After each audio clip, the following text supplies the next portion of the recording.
SwoleBenji here. So today we're going to talk about the new Faction Warfare Call to Arms update. I'm on the test server right now. And let me explain everything that this update is about. It hits mid-March. I believe March 17th is the due date. So let's talk about it, right?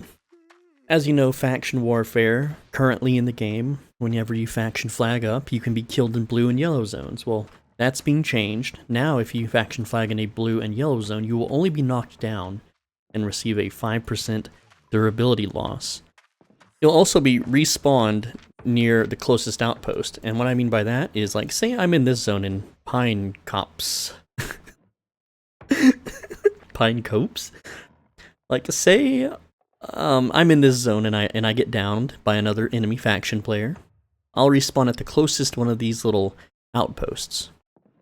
Simple stuff, right? Let's talk about another a nerf that's happening. Alright, so with the faction update, you can no longer use battle mounts. And that sucks, because I had some battle mounts stockpiled ready to go. But another nerf is the PvE. For a while, I had been saying that if you can safely farm blue and yellow zones, that everyone's just going to faction flag up and go grind dungeons, right? So that they can buy all the hearts they want. But they nerfed the faction to point gain by 90%, okay? I used to grind tier 5.1 group dungeons solo, and one mob would give about 222 faction points. In this update, the mob only gives 22. Instead of getting 20 to 30 points from a regular tier 5 solo dungeon mob, you'll get 1 point. It's a huge nerf. They want you to get points for doing the actual PvP activities. Alright, so let's just talk about it. Let's talk about the faction warfare and the game mechanics and how all that stuff works. So, this is very important, okay? The very first time you log in to the game, to the new patch, whenever it hits, you have to choose one faction. And let me explain. You can change factions, but if you've been a long-time player like me, you've probably grinded up several factions to their higher ranks, right? But in this patch, the first faction you choose, you get to port over, you get to move over your points to that faction, but all the other factions will be reset to 0. So let's look at it. Right now, I am a Knight Defender, okay? And I'm on the live realm, I'm almost revered. I'm not quite fully there yet, but because I chose Bridge Watch, I will start at complete 0 as a mercenary on all other factions. So you want to make sure you pick the faction that you grinded out the most. And I'm sorry for you guys that grinded out Exalted on every faction, because that's all going to waste, and that's really messed up. So just be aware of that, okay? Another thing, let's talk about the mechanics. So you picked your faction, and before you actually choose a faction, I just want to say that the Bridge Watch elite mount is the best one in the game, okay? What it does is it gives you a movement speed bonus upon dismount, and what that allows you to do is chase down people who are still mounted while you're on foot, okay? The elite factions, they all have 2 abilities. This one has a dash immunity that's a double dash, and then it has the dismount with move speed. Other factions give you like attack speed, reflect, more health, more defensives. The defensive one is really good for faction warfare, but this one is good for solo ganking because I can just dismount, and then I have a movement speed buff for 10 seconds, and I can stack boot speeds. It does not eat my W slots, so you can use your W ability if you're a Great Axe user, and you can just chase people down and dismount them. It's crazy. It's the most powerful ganking mount in the game. You can only use it if you're faction flag, though, obviously. And when you're faction flag, you can only gank other factions. You can't just go into the red zone and, I mean, you could kill reds, but people already do that enough. So let's talk about it. Let's talk about, they're not really changing much as far as the rewards go. They're adding the faction banner that you can carry around as a skin. I have skins disabled outside town, so this is pretty useless. You have the Elite Terror Bird, which costs quite a bit. And other than that, nothing's really changed. You have the Beast Hearts. Now you have these stupid chests. These Iron Campaign chests, they're not that good, and the rewards are terrible. They cost 9,000 points. That means that's 3 hearts worth. Right now, a heart is 66k on live, so that would be worth 180, 190k. Let's buy one of these, and the rewards suck. Look at the rewards. I made 20k there. It's 20k there, so 40. 41k. Was it 41, 57k, and then 2 tomes. So let's say that's worth 50k. So yeah, I just lost I lost revenue there by doing that. I mean, it's a test run, who cares? 31.9 billion. So the rewards sucks. So let's go over the other rewards, and then I'll talk about the game mechanics, okay? So as you play, you gain faction points, which right down here, you can see 11,000 points. That's what I used to buy the chest. Then you have your reputation points, okay? And that is right here. That's this thing, this Knight Defender. And I need like 60, 50, 52,000 more to get Knight Champion. What is this, Call of Duty? Right? So when you kill players, when you down players in yellow zones, and when you capture points, you get faction points and reputation points. Here you can see I've downed 871 people, and I'll talk about that later. Let's skip that for now. Let's go to the mechanics. As you played, this is your daily bonus, right? Sadly, the test run was pretty dead. No one's really doing much except for pre-made groups, and you can't kill a pre-made group as a ragtag group. There's just no way. Everyone's an 8.3. Anyway, so once I hit the threshold of 5,000 faction points, I will obtain 1,250 reputation points.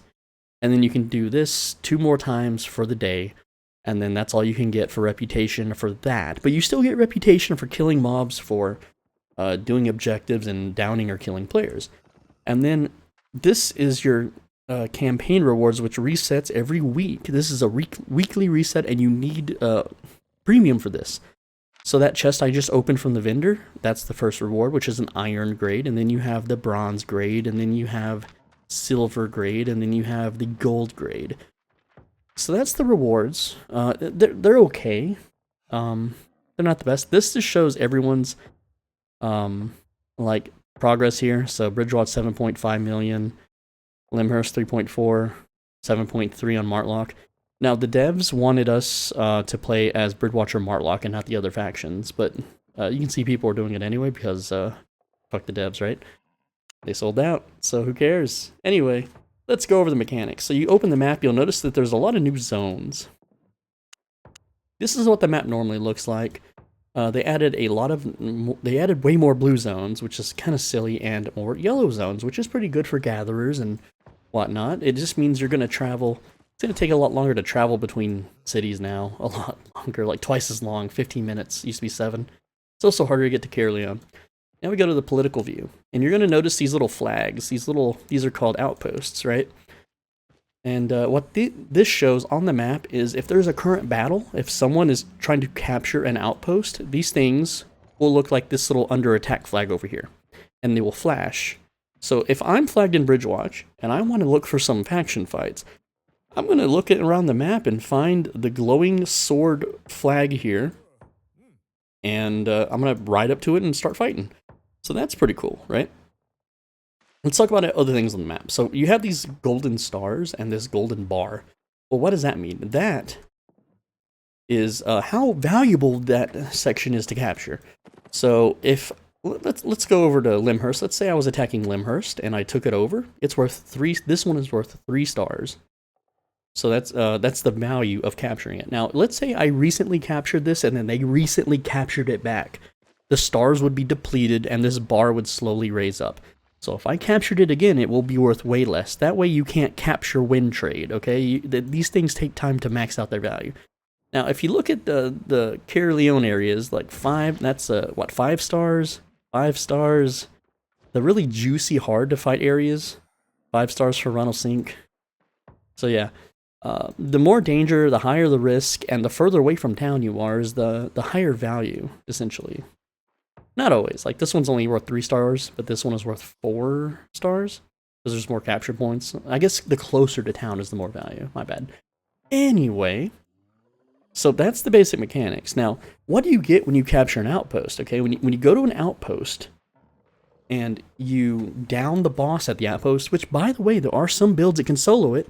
I've seen duos struggling to figure this out, but Druidic Staff and Mercenary Jacket, guys. That's how you solo these. I have it in my last video. There's clips of it, of me doing it. So anyway, you can solo an outpost, and they drop treasure and some silver. Like 10,000 silver in a yellow zone. And the treasure in a yellow zone, it's not that good. It's like tier 2 to tier 4 or 5. You go to the red zones, and you can get tier 8. So there's definitely more value if you want to risk losing your gear in the red zones. Alright, now, the more people that you have attacking these outpost bosses, the stronger the outpost boss gets. I've seen, like, they start at 28,000 health about if you're solo, and they get up to 65,000 health if there's a giant, like, 50-man army attacking them.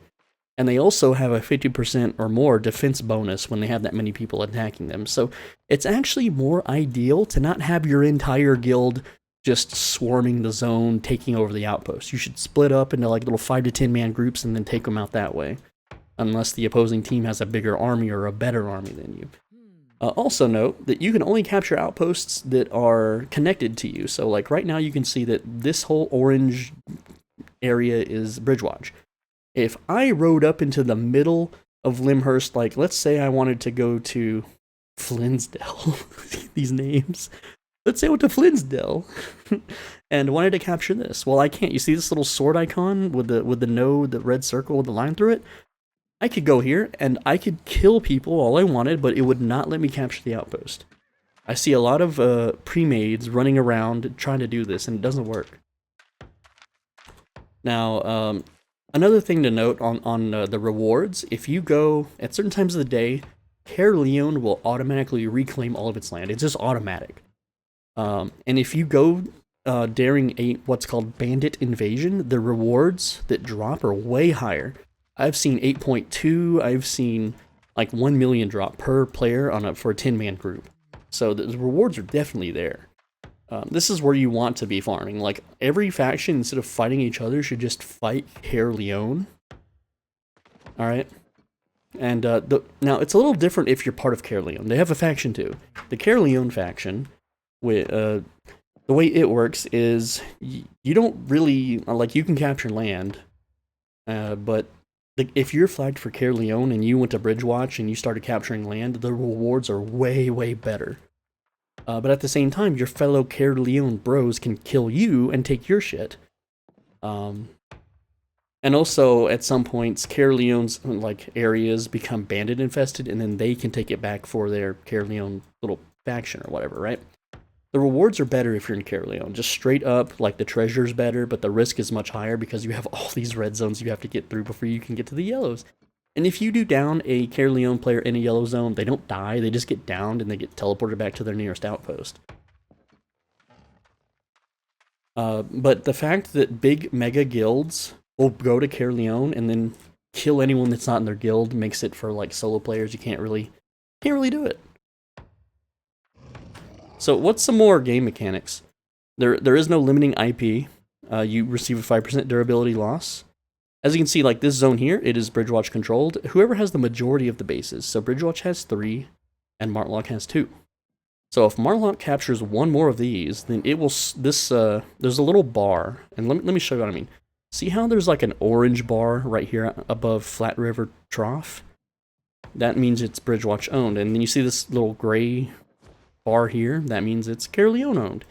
So if Martlock, which they can't capture because it's not connected, but if they did, you know, capture a zone that they could, like this one, like Carnes Hill, if they captured 2 out of the 3 bases, this orange bar will slowly deplete and become a blue bar. And when the blue bar fills all the way up, everyone logged in that is faction flagged for Martlock will receive a very big bonus to their faction points and faction reputation. So what this also means is that you can be, like, say I'm flagged for, like, I'm flagged right now for Bridgewatch. You can see my rank here. It hasn't updated. I'm actually 3 stars, the Night Defender. It's only showing 2 stars. But just me being faction flagged, if someone in Bridgewatch went over and captured this zone, for instance, I would receive a big bonus. And if they started capturing deep into Caerleon, I would get a huge bonus. So what this means is that players like myself, are going to be logged in AFK. just to receive points. Like, I can sit here and just AFK all day long, and I'll come back to a whole bunch of points. Now, I'll get more points if I'm actively out there, sure. Now, let's talk more about getting points, right? Because at the end of the week... speaking of points real quick, point gain, if you are on the losing faction, or an underpopulated faction, your point gain is 150%. You also receive 50% from premium. So right now, I'm getting 152% point gain. Now, the bad thing is that if you're on a losing faction, which the devs want you to play the losing faction so they can have some, you know, back and forth. But the point is if your faction is dead and AFK like Zedford is, and your faction is not capturing anything, then you're not going to get any points. But if you're in a very active faction, which everyone's saying Martlock is going to be the big winner, then you're going to be constantly rolling in points. So if you have the power, you should just multi-box and have a character in every faction, and you'll be making so much loot. Right? And that is until the market corrects itself and hearts become worthless. But we'll see about that. Anyway, so back to the points and whatnot. Let me move away from these people spamming their abilities. Alright. Now, there's a weekly report, okay? It updates at the end of the week. And you can see the past week, which it hasn't been a week on the test realm yet, but also the date's wrong. But it shows how much points you earned and your reputation you've earned, how many outposts you've captured, how many regions, entire regions you've captured. So once you capture a whole zone, this number will go up. Now, knockdowns are in yellow and blues, kills are obviously in the red zone, and how many times you were knocked down or killed. And then you get a big fat reward at the end of the week. So, as you can see right now, because it hasn't updated, here's my stats. Let me find them. So I've knocked down 871 players, and I've killed 42 players. I've captured 38, 2 of them in the red zone, and 16 in blues and yellows. That's entire clusters. Outposts are 38, right? So let's talk about this one, because this is very important, and I spent so much time researching this one, is how do you get considered to be a kill or a knockdown? All you have to do to be considered for a knockdown or a kill is be active. And here's what I mean. Let's say I'm fighting 50 players and they all die because my team overwhelms the other one, right? Every player that dies, I will get a KO or a knockdown point if I either tagged them with an ability or I healed or tagged an ally that killed them. So what this means is if you want to inflate this number and so that your weekly rewards are way better, you need to be doing AoE anything, okay? So the best way I could figure this out was you want to be a Blight staff or a Great Nature staff user. Spam your Q on yourself and use your W that heals everyone around you. That way all of your allies are now tagged, so any kills they get, you get. Then dive into the middle of the enemy's army with a demon armor and debuff all of them, right? Demon armor also buffs your allies, so if you didn't heal any allies and you happen to run through someone in the front lines killing, your armor tags them and the enemy, so when the enemy dies, you get that point. And I tried everything about this, like even mount abilities. There's no battle mounts, but the grizzly bear is the best mount for faction warfare because you just run into the enemy with a 3,000 health mount. It's like 2,800, but you debuff them with the bear's like ability. So you've tagged all the enemy players. They dismount you. Then you tag all your allies, or you tag all your allies, then you tag all the enemies, and then you die or get knocked down. That's fine. It happens. You'll receive 5% durability loss. Use flat tier 4 so you have almost no repair bill. And then like 5 minutes later, after the fight's over, this thing will update and you'll get a ton of points, right? Now, when I say a ton of points, each player is worth like maybe like 0.5 to 1 or 2 points, and in the red zones are worth like 20 to 50 depending on their gear. But if you're tagging an entire Zerg just once, you just have to tag them once, and then during the whole fight, as long as they don't run out of combat for 20 seconds and reset, I think there's like you get 5 minutes after tagging someone if they're killed, because I have like had a Zerg fight, respawn back in town, and then 5 minutes later I'm getting the still getting updates from people dying. So what you want to focus on is just tagging all your allies and tagging all the enemies. Now I know this will make people mad, but like the best setup I could figure out, like there's the Staff of Balance is really good, the Blight Staff, the Great Nature Staff lets you survive in the middle of a Zerg, Knight Helmet so you don't get crowd controlled, the Graveguard Boots so you can't be stunned, and the Demon Armor so you can just AoE tag your friends and the enemies is the best way to get this number up. Obviously capturing clusters, if you're you don't have to be partied. You don't have to be partied, you don't have to be in a raid. You can be completely solo and these numbers will still go up. You don't have to be standing on the outpost when it's captured. If you fought in the battle, the NPC that's on the outpost, and then you wander off to go kill someone, you still get credit for outpost captured. And clusters, you just have to be inside the cluster. Like, don't zone out until that bar fills up all the way and you're good.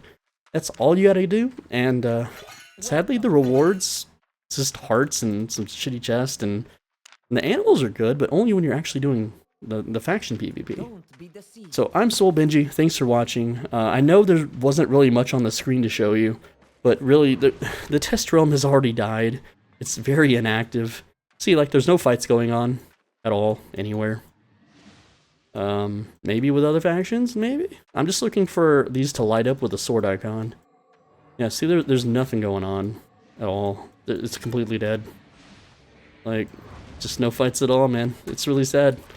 And the chat's been dead for a while. Like, that's old. Hi, SwoleBenji. Hi, YouTube. I'm famous now. Anyway, guys, I'm SwoleBenji. Thanks for watching. As always, be a bro and stay swole. Return your shopping carts, and I'll see you in the next one. Check out the Discord if you want. I've got a lot of data and trials and errors that I've posted in the Facts channel. But please only join the Discord if you actually want to play and be active and, you know, do the questionnaire. Otherwise, don't bother joining. Okay, guys? As always, take care. Just, I don't know, man. This update's really depressing. I thought it'd be way cooler. Like, I've been trying out flat 6 versus 8.3, and I just get fucking demolished. It's really messed up. I mean, I've killed a few people with some proper builds, but honestly, the fact that they don't limit IP is just going to ruin this experience for newer players, and I don't feel like paying $100,000 or 100,000 silver repair bill every time I get downed by a massive zerg of organized players. Anyway, thanks for watching, take care.